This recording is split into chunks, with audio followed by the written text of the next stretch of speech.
दोस्तों, आपने कभी सोचा है कि कल अगर आपको कोई मार दे और आज आप जिंदा हो जाए और आपकी डेड बॉडी आपके सामने हो, तो आप खुद को मरा हुआ समझेंगे कि जिंदा समझेंगे? कमेंट करके ज़रूर बताएं। वैसे मैं आपको बता दूं कि टाइम टू स्टोरी आपके लिए एक ऐसे ही मूवी लेकर आया है। कहानी फाउंटेन नाम के एक आदमी की है, जो कि अपने इलाके का छोटा मोटा ड्रग्स डीलर है, और उसके साथ चार्ली और हेनरी भी काम करते हैं, जो कि उसके दोस्त की तरह हैं। एक दिन फाउंटेन को पता चलता है कि दूसरे गैंग का एक आदमी उसके इलाके में ड्रग्स बेच रहा है, तो वह उसके पास जाता है। वह आदमी फाउंटेन को देखकर भड़क जाता है उसके ऊपर और उसे वहाँ से जाने को कहता है। फाउंटेन बोलता है कि ओके ठीक है भाई, मैं जा रहा हूँ यहाँ से, इतने भड़क क्यों रहे हो? और वो अपनी गाड़ी स्टार्ट करके वहाँ से थोड़ा आगे जाता है और फिर वो अपनी गाड़ी को मोड़कर उसके ऊपर चढ़ा देता है और बोलता है कि अगर आगे से मैंने तुम्हें इस इलाके में ड्रग्स बेचते हुए देख लिया तो मैं तुम्हें जिंदा नहीं छोड़ूंगा, मैं तुम्हें जान से मार दूंगा। इसके बाद फाउंटेन उस आदमी ने अभी तक जो भी ड्रग्स बेचा था उसका पैसा और ड्रग्स लेकर वहाँ से चला जाता है। जिसके बाद वह आदमी अपने बॉस आइजैक को कॉल करता है और सब कुछ बताता है और कहता है कि फाउंटेन ने उसकी टांग तोड़ दी। फाउंटेन उस आदमी के पैसे से ड्रिंक और एक लॉटरी का टिकट खरीदता है और शॉप से बाहर निकलते समय एक बेगर को थोड़ा सा ड्रिंक पिलाता है और सीधा अपने घर जाता है। रात में उसका दोस्त हेनरी ड्रग्स कलेक्ट किया हुआ पैसा उसे देने के लिए आता है।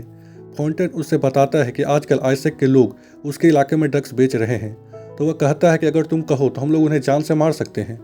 तभी फाउंटेन को पता चलता है कि चार्ली ने आज का ड्रग्स कलेक्शन का पैसा नहीं दिया है, तो फाउंटेन उससे आज का ड्रग्स कलेक्शन का पैसा लेने के लिए जाता है। तभी आइजैक और उसके आदमी को हम देखते हैं जो कि फाउंटेन का पीछा कर रहे थे। फाउंटेन चार्ली को ढूंढते हुए सीधा उसके बहन के घर जाता है जिसका नाम जोजो था। वहीं पर चार्ली होता है। चार्ली पहले तो फाउंटेन को देखकर दरवाजा नहीं खोलता और बाद में कहता है कि ड्रग्स इतना अच्छा नहीं था। फाउंटेन कहता है कि अगर ड्रग्स इतना अच्छा नहीं था तो वापस कर दो, और वह उसके पूरे घर की तलाशी लेता है और अपने पैसे लेकर वहाँ से निकल जाता है। गाड़ी में जब फाउंटेन सिगरेट पीता है तभी उसके पीछे एक गाड़ी आकर रुकती है, जिसकी वजह से फाउंटेन अपनी गाड़ी बाहर नहीं निकाल पाता। वह गुस्से में गाड़ी से निकलता है। तभी उसके ऊपर गोली चलता है, जिसकी वजह से उसकी वहीं पर मौत हो जाती है।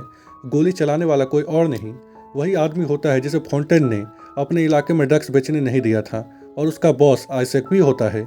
यह सारी घटना चार्ली भी देखता है क्योंकि यह उसके घर के बाहर ही हुआ था। तभी अचानक फाउंटेन जागता है। उसे कुछ भी याद नहीं था। अगले दिन सबसे पहले वह जिम जाता है और बाद में उसी लिकर शॉप में जहां से उसने कल ड्रिंक और लॉटरी का टिकट खरीदा था, आज भी वह ऐसा ही करता है। शॉप से बाहर निकलते समय वह एक बेगर को थोड़ा सा ड्रिंक पिलाता है। तभी वह देखता है एक जख्मी आदमी को, जिसे कुछ लोग एक गाड़ी के अंदर भर कर अपने साथ ले जाते हैं। फाउंटेन इस बात पर ज़्यादा ध्यान नहीं देता और अपने घर आ जाता है। तभी वह पिज्ज़ा के डिब्बे को देखता है जिसमें कल हेनरी पैसा लेकर आया था, और उसे याद आ जाता है कि चार्ली ने कल ड्रग्स कलेक्शन का पैसा नहीं दिया था। तो फाउंटेन उस पैसे को लेने के लिए उसके पास जाता है। चार्ली उसे देखकर बहुत ही डर जाता है और कहता है कि तुम जिंदा कैसे हो? तुम्हें कहीं भर्ती होना चाहिए था। जरूर तुमने शैतान के साथ कोई सौदा किया होगा। पर फाउंटेन को उसकी बात समझ में नहीं आता। वो बोलता है कि मेरे पैसे लाओ जो तुमने कल नहीं दिया था। तो चार्ली उसे सब कुछ बताता है जो कुछ यहाँ पर कल हुआ था, और कहता है कि मैंने खुद तुम्हारे शरीर को गोलियों से छल्ली होते हुए देखा है। पर फाउंटेन को उसकी बात पर भरोसा नहीं होता। तो चार्ली कहता है कि चलो जोजो के पास, उससे पूछते हैं, उसने कल तुम्हें यहाँ पर आते हुए देखा था। फिर ये लोग जोजो के पास जाते हैं। फाउंटेन उसे पूछता है कि क्या कल तुमने मुझे आते हुए देखा था? वो बोलती है कि हाँ, तुम इनविजिबल थोड़ी ना हो जो मैं तुम्हें नहीं देखूंगी। गोली चलने की आवाज़ सुनकर मैं आई भी थी। मुझे लगा कि तुमने इसे लुढ़का दिया होगा, पर ऐसा नहीं था। फाउंटेन बोलता है कि क्या तुमने गोली चलाने वाले को देखा? वो बोलती है कि हाँ, मैंने देखा उन्हें भागते हुए। जहाँ पर मैं काम करती हूँ वह गाड़ी वहाँ पर हमेशा आती जाती रहती है, इसीलिए मैंने उस गाड़ी को पहचान लिया।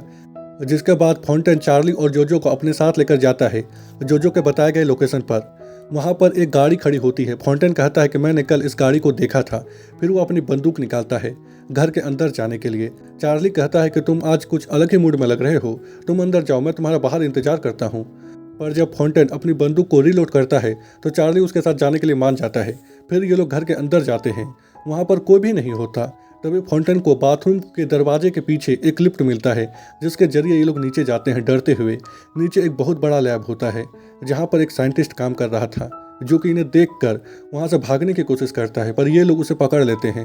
फाउंटेन उससे पूछता है कि यहाँ पर क्या चल रहा है, पर वह उसे कुछ भी नहीं बताता, सिवाय इतना कि यहाँ पर काम करने के उसे पैसे मिल रहे हैं। फाउंटेन चार्ली को साइंटिस्ट पर नजर रखने को कहता है और खुद पूरे लैब की तलाशी लेता है। तभी जोजो के हाथ से एक कांच का बोतल गिर जाता है, जिससे डर कर चार्ली गोली चला देता है। गोली सीधा साइंटिस्ट को लगता है और उसकी वहीं पर मौत हो जाती है। ये लोग बहुत ही डर जाते हैं और फाउंटेन को ढूंढते हैं उसे लेकर यहाँ से बाहर निकलने के लिए। उधर फाउंटेन भी किसी चीज़ को देखने की वजह से झटके में था, और जब चार्ली और जोजो वहाँ पर आते हैं तो उन्हें भी झटका लगता है, क्योंकि वहाँ पर था फाउंटेन का डेड बॉडी जिसके ऊपर बहुत सारे गोलियों का निशान था। इन्हें कुछ समझ में नहीं आता। तभी किसी के आने की आवाज़ आती है तो ये लोग वहाँ से भाग जाते हैं और जोजो के घर जाते हैं, पर उन्हें समझ में नहीं आता कि आखिर वहाँ पर चल क्या रहा था।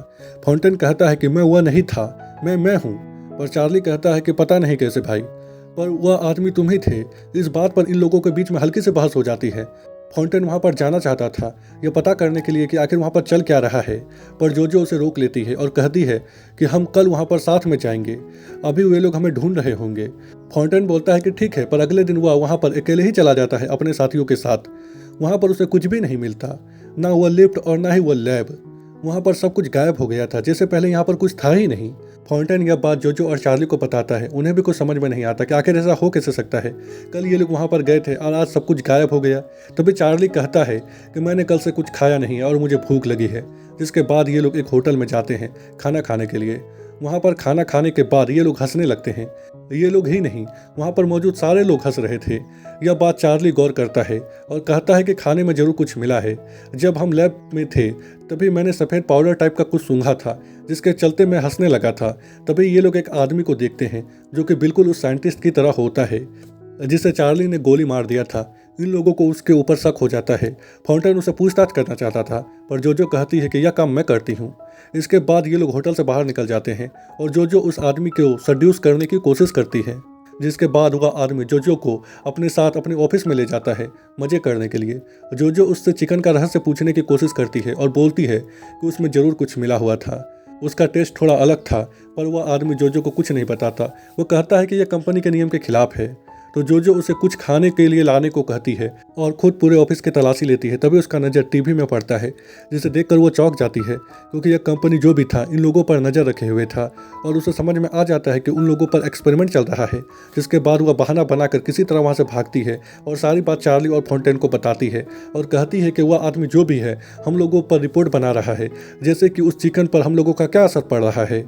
यह सुनने के बाद चार्ली कुछ ज़्यादा ही डर जाता है। वह कहता है कि हम लोगों के खिलाफ साजिश रची जा रही है। जोजो कहती है कि हाँ, हमें इस बारे में पता करना चाहिए। चार्ली इस बात से सहमत नहीं होता। वह कहता है कि हम कोई जासूस नहीं हैं, तुम एक सेक्स वर्कर हो, मैं दलाल हूँ और यह एक ड्रग्स डीलर है। तभी फाउंटेन की नज़र दूसरे ड्रग्स डीलर में पड़ती है जो कि उसी होटल में कुछ डिलीवरी करने के लिए आए थे। उन्हें लगता है कि ज़रूर ये लोग उसी चीज़ का डिलीवरी करने के लिए आए हैं जिसे खाने के बाद ये लोग हंसने लगे थे। इसीलिए ये लोग उस गाड़ी का पीछा करते हैं और एक चर्च में पहुंच जाते हैं। वहां पर सब लोग हंस रहे थे, यह पाउडर का असर था। सबके जाने के बाद ये लोग चर्च की पूरी तलाशी लेते हैं। तभी फाउंटेन को जीसस के हाथों के इशारों से टेबल के नीचे एक बटन मिलता है, जिसे दबाने के बाद एक लिफ्ट खुलता है। वहाँ पर एक लिफ्ट खुलता है जिसके जरिए ये लोग अगले बार उस लैब में गए थे। ये लोग फिर से उस लिफ्ट के जरिए नीचे जाते हैं। इस बार यह लैब उससे भी बहुत ही बड़ा था। ये लोग कुछ साइंटिस्ट को बेहोश करके उसके कपड़े पहन लेते हैं और पूरे लैब में घूमते हैं। वहाँ पर बहुत सारे लोगों पर एक्सपेरिमेंट चल रहा था। उनके माइंड को कंट्रोल करने की कोशिश किया जा रहा था। इतना ही नहीं, यह लैब इतना बड़ा था कि इस लैब के जरिए पूरे शहर में नज़र रखा जा रहा था, हर एक इंसान में नज़र रखा जा रहा था। तभी ये लोग एक ऐसी जगह में पहुँच जाते हैं जहाँ पर क्लोन बनाया जाता है। वहाँ पर बहुत सारे लोगों का क्लोन था। चार्ली फाउंटेन का भी क्लोन था, जिसे देखने के बाद इन लोगों को बहुत ही बड़ा झटका लगता है। उन्हें कुछ समझ में नहीं आता। फाउंटेन कहता है कि मैं असली हूँ और वह उस क्लोन के ऊपर गोली चलाने लगता है। जिसके बाद जो चार्ली और फाउंटेन को लेकर वहाँ से भागती है लिफ्ट के जरिए। वह लिफ्ट इन्हें एक पब के अंदर निकालता है। वहाँ पर मौजूद डीजे को इन्हें पकड़ने को कहा जाता है। जिसके बाद वह डीजे वाला आदमी अजीब तरह का म्यूजिक बजाता है, जिसे सुनने के बाद ये लोग हिप्नोटाइज होने लगते हैं। जो यह बात समझ जाती है और उन्हें लेकर वहाँ से भागती है, लेकिन वहाँ पर मौजूद लोग उनका पीछा करने लगते हैं और उन्हें घेर लेते हैं। तभी वहाँ पर एक आदमी आता है जो कि बॉस तो नहीं होता, पर वह बताता है कि वह लोगों पर एक्सपेरिमेंट क्यों कर रहा है। उसका कहना था कि वह लोगों के सोच को एक करना चाहता है ताकि आपस में लड़ाई ना हो और देश एक रहे, यूनाइटेड रहे। और इस तरह का एक्सपेरिमेंट पूरी दुनिया में चल रहा है। फिर वह आदमी बोलता है कि तुम्हारे पास दो ऑप्शन हैं, या तो तुम शांति से अपनी ज़िंदगी बिताओ या फिर चेस्टर तुम्हें जान से मार डाले। चेस्टर उस आदमी का बॉडी गार्ड होता है और फाउंटेन का क्लोन होता है। तभी फाउंटेन उस आदमी पर बंदूक तान देता है और कहता है कि तुम हमें नर्क की ज़िंदगी बिताने को कह रहे हो। वह आदमी एक वर्ड बोलता है ओलंपिया ब्लैक, जिसके बाद फाउंटेन और चार्ली उसके कंट्रोल में आ जाते हैं। वह आदमी जैसा चाहता था फाउंटेन वैसा ही कर रहा था, ना चाहते हुए भी। और यहाँ पर हमें पता चलता है कि फाउंटेन और चार्ली भी क्लोन हैं, वह ओरिजिनल में जिंदा नहीं है। इसके बाद वह आदमी उन्हें नॉर्मल कर देता है और कहता है कि तुम्हारे पास शांति से ज़िंदगी बिताने के अलावा कोई और ऑप्शन नहीं है।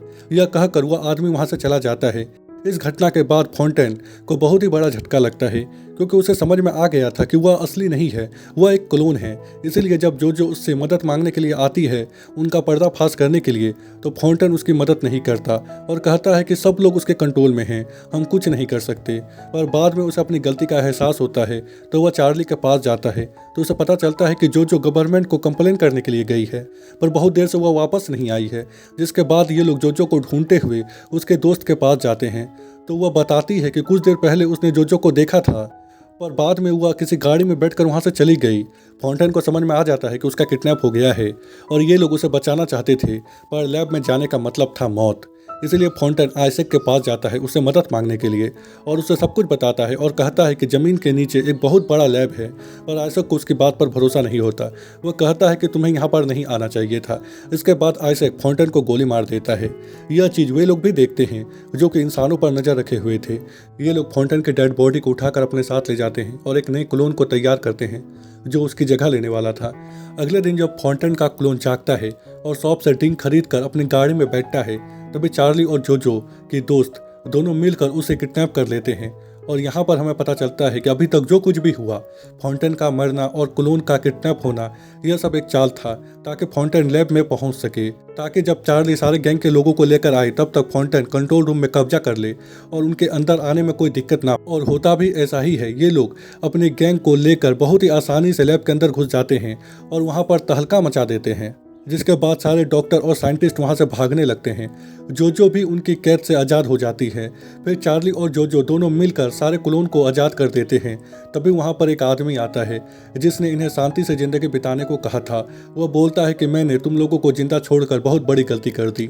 इसके बाद ये लोग एक दूसरे के ऊपर छुपकर गोली चलाने लगते हैं, एक दूसरे को मारने के लिए। तभी चार्ली पीछे से आकर उस आदमी को गोली मार देता है।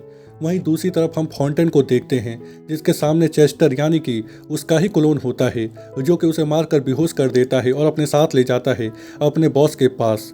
उसका बॉस कोई और नहीं, वह खुद ही होता है, यानी कि ओरिजिनल फाउंटेन, जो कि इस प्रोजेक्ट का लीड साइंटिस्ट था। उसके ऊपर कुछ लोग और भी होते हैं जो कि सालों से इस प्रोजेक्ट में पैसा खर्चा कर रहे थे, पर उन्हें वह रिजल्ट नहीं मिल रहा था जो उन्हें चाहिए था। लोग अभी भी आपस में लड़ रहे थे। तभी ओरिजिनल फाउंटेन ने एक नया प्रस्ताव भेजा जिसमें उसने 378 जीन को अलग करके एक नया क्लोन बनाया, जो कि उनके रिजल्ट के मुताबिक था बहुत हद तक। फाउंटेन कहता है कि आखिर तुम ऐसा क्यों कर रहे हो। ओरिजिनल फाउंटेन कहता है कि अपने भाई के लिए। दरअसल उसके भाई को कुछ पुलिस वालों ने गोली मार दिया था ब्लैक समझकर, और वह नहीं चाहता है कि आगे भी किसी के साथ ऐसा हो। इसके बाद ओरिजिनल फाउंटेन उसे बताता है कि आज से इस प्रोजेक्ट की शुरुआत पूरी दुनिया में होने वाला है। फाउंटेन उसे समझाने की कोशिश करता है और बोलता है कि तुम्हारा भाई ऐसा नहीं चाहता, पर ओरिजिनल फाउंटेन उसकी बात मानने के लिए तैयार नहीं था। तो फाउंटेन कहता है ओलंपिया ब्लैक, वही कीवर्ड जिससे क्लोन कंट्रोल में आ जाते हैं। ओरिजिनल फाउंटेन कहता है कि यह तुम पर असर नहीं करेगा। फाउंटेन बोलता है कि हाँ, पर उस पर तो करेगा। जिसके बाद फाउंटेन के कहने पर चेस्टर ओरिजिनल फाउंटेन को गोली मार देता है। क्लोन वाली बात पूरी दुनिया में फैल जाती है। जोजो सेक्स वर्कर के काम से रिटायरमेंट ले लेती है। जिसके बाद जोजो और चार्ली और फाउंटेन शिकागो चले जाते हैं। इसके बाद हमें फाउंटेन का एक और क्लोन दिखाया जाता है जिसका नाम टायरॉन था, जो कि अपनी ज़िंदगी शांति से बिता रहा था। तभी वह न्यूज में क्लोन वाली बात सुनता है और फाउंटेन यानी कि अपना क्लोन देखता है और इस बात से उसे झटका लगता है। और इसी के साथ यह मूवी यहीं पर ख़त्म हो जाती है।